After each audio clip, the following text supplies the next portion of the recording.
Oh boy, this is unbelievable. This is unbelievable. I cannot believe this. My brothers and sisters, make now watch this video with me. CNN, I take this video.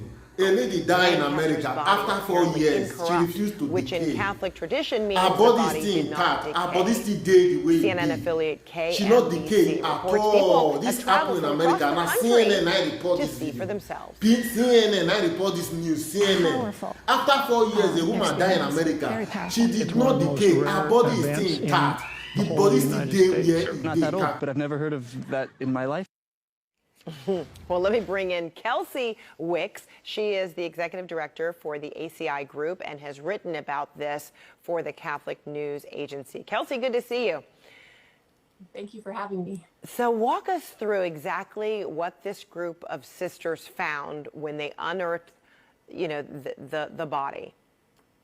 Well, it's really remarkable, Frederica. When I sat down with the abbess, she said, we began to exhume the body of our foundress to move her into the chapel. It's a long-standing custom in Catholic religious orders to have your founder or foundress in your chapel. And as they were exhuming her, there was a crack in the coffin. And so she took a flashlight, looked in, and she goes, "I think I saw a foot." And she said, "I couldn't have seen a foot." At this point in the game, there should be a great deal of decomposition. They were expecting to find skeletal remains.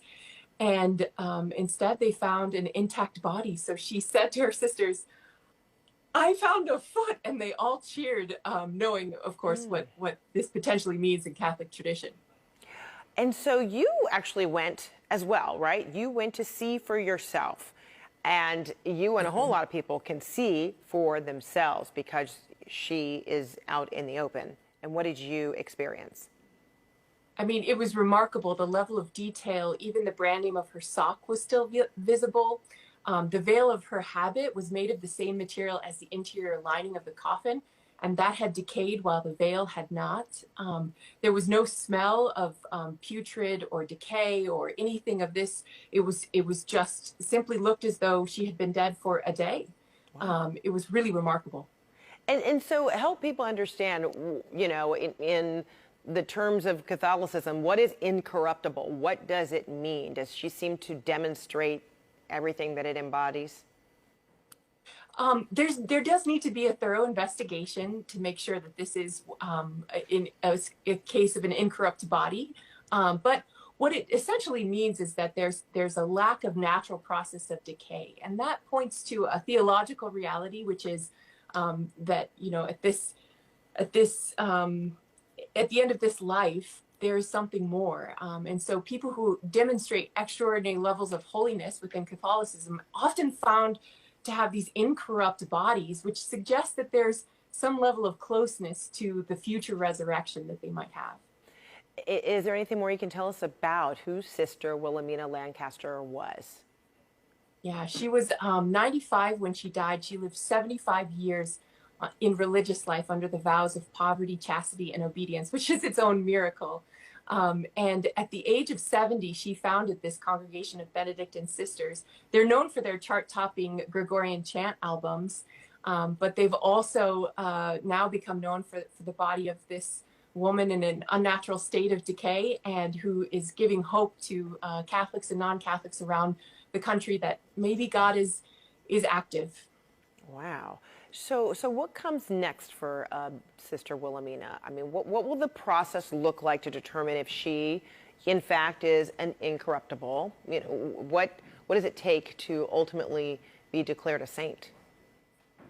Well, first on the level of incorruptibility, it doesn't necessarily demonstrate the holiness of her life, although it could be a sign of it.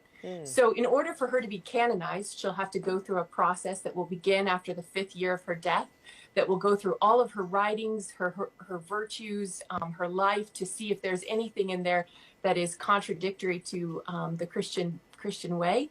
And then after that, she'll need 2 miracles, one miracle for beatification and one miracle for canonization.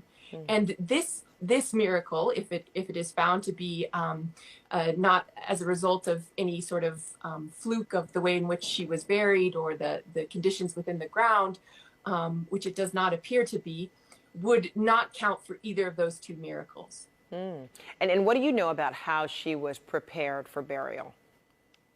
So the abbess told me, and it's been confirmed by the person who signed her death certificate, that she was not embalmed and that she was laid in a simple coffin and without a concrete sarcophagus around it and placed into the ground. And CNA did a series of interviews with morticians around the country, and many of them expressed their shock at the fact that a body that was not embalmed would be at this point of lack of decay.